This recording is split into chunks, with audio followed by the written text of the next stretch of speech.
I've been watching the major recently, and there's been so many good reminders as to why the pros are so insane at this game and why the rest of us kind of fall down below them. Today, I'm going to introduce to you a lot of good concepts that you can utilize with your trio queue, with your duo queue, just all around good stuff to think about. Even if you can't directly do this right now because of your elo, because of your level, because your solo queue, doesn't matter. It's good to make yourself smarter, and I guarantee you by the end of this video that will be happening. So without further ado, let's go ahead and talk about a few things that pros are doing that are just absolutely helping them so much inside this game. The first one being, guys, is that they are not scared to isolate certain areas of the map.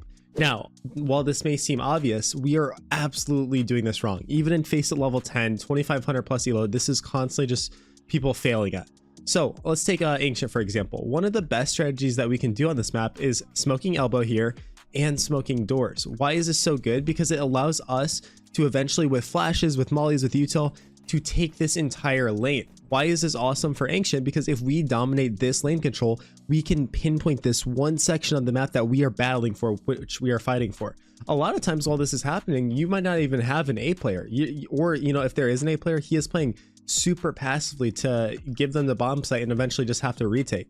This is something that lower elo players don't understand because they're just like, no, I need to play my position. I'm the A player. I need to sit here. Well, guess what? If you're playing against a smart T side and they recognize that, oh, the CTs are taking lane, all that control, they might run out A on you. And if you put yourself in an exposed position, you get your kill. But what was the point, right? You went 1 for 1. You got lucky, because you're facing off maybe against 4 guys, 5 guys. And unless you're simple, unless you're Zywoo, that's just probably not going to end up working out well for you. So it's something they are doing absolutely like so incredible with, because they're always pushing and pulling around different parts of the map. They're very clear with what they want. So when you're in a queue with people, say, hey guys, what are we trying to do this round? Well, guys, they keep going A, so let's commit 3 people early here on A on a eco round or a force buy, right? Get like an MP9 and pistols and name in here. While that's going on, now we're being pulled away from B because we don't want to push B at the same time. Hey, let's play out of B then. Let's play retake B one here, and then maybe one guy spotting mid somewhere, right? You can do a million different setups. I recommend you watch pro matches to steal exactly what they're doing to implement it into your own gameplay, but it's just so important. Now, if you want to get the best looking CS2 skins, I do have a message from the sponsor of today's video. Thank you to the sponsor of today's video, Skins Monkey. They are one of the greatest and easiest to use CS2 trading sites out there. You can swap out the skins you do not like for brand new ones that are so much more fresh.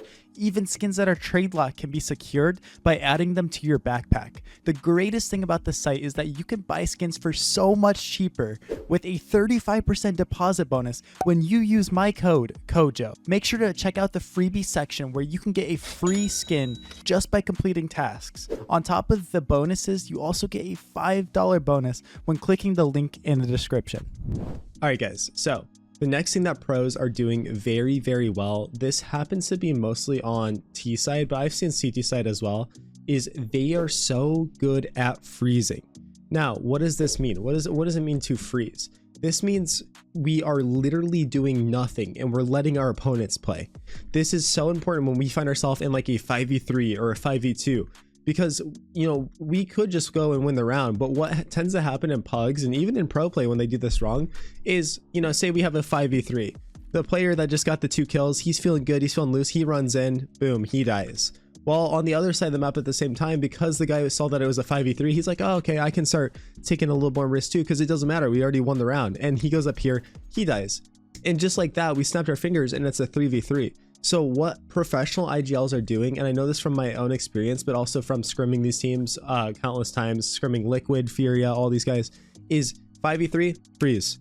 Make your opponents make a move, and then we'll get that info and then react off of that.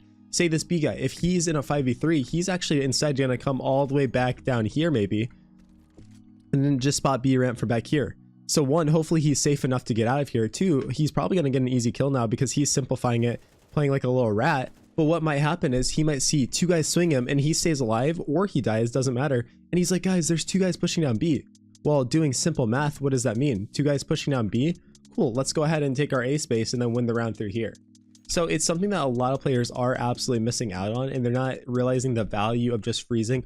Mirage is a great example. I mean, every single map, like honestly, you can utilize this concept, and there's a reason why pros do it. I've even seen it in, you know, I saw it yesterday in the major in a 2v2 example where, or a 2v1, there's two guys in donut here and they literally just sat here waiting for like 30 seconds. Well, guess what? Eventually the lone CT player, having to get some sort of info to try to win the round, walks through here and gets absolutely dumped by the guy that's waiting. Which plays into our next thing that pros are doing so well, is they are simplifying the game. I talk about this a lot on my channel, guys. This is one of the biggest things that you can do in your retakes, is simplify where you are playing, the positions that you're in, make your job easier. So many of us do so much to make our job harder. We're constantly bouncing around back and forth. We're floating. We don't really understand what we're doing. It's just happening. Consciously think to yourself, what position do I want to get to? What spot do I want to play? What is the threat? And then identify, okay, cool, I have a teammate in donut, I have a teammate on site, I can just kind of sit here and wait for this guy to come out and then kill him. You're not sitting there going, do I hold this, do I hold this? Literally take a second to scan where your teammates are and identify what your job is now. Even if you tell yourself the wrong job, even if you commit to something maybe you shouldn't have, at least you simplified it and made it easier for yourself. And then, of course, we can reflect afterwards and think, okay, was that good or was that bad? And it becomes a lot more consistent for us to play the game. When we're not thinking like this, a lot of times this leads to inconsistencies because we're just doing things to do it. We're not consciously making these plans and decisions. So we're at the will of our opponents. When we play good opponents, we're going to get destroyed. When we play bad opponents, okay, cool, our aim's good enough. So stop worrying so much about aim and think more about positioning and your movement with things. Hopefully you guys learned something from this video. I just wanted to help you learn today. If you loved this, check out my twitch.tv/CoJoMo streams. They're awesome. We're also streaming on YouTube, so I'd love to see you guys out there. I'll catch you guys all later. Peace out. Peace out.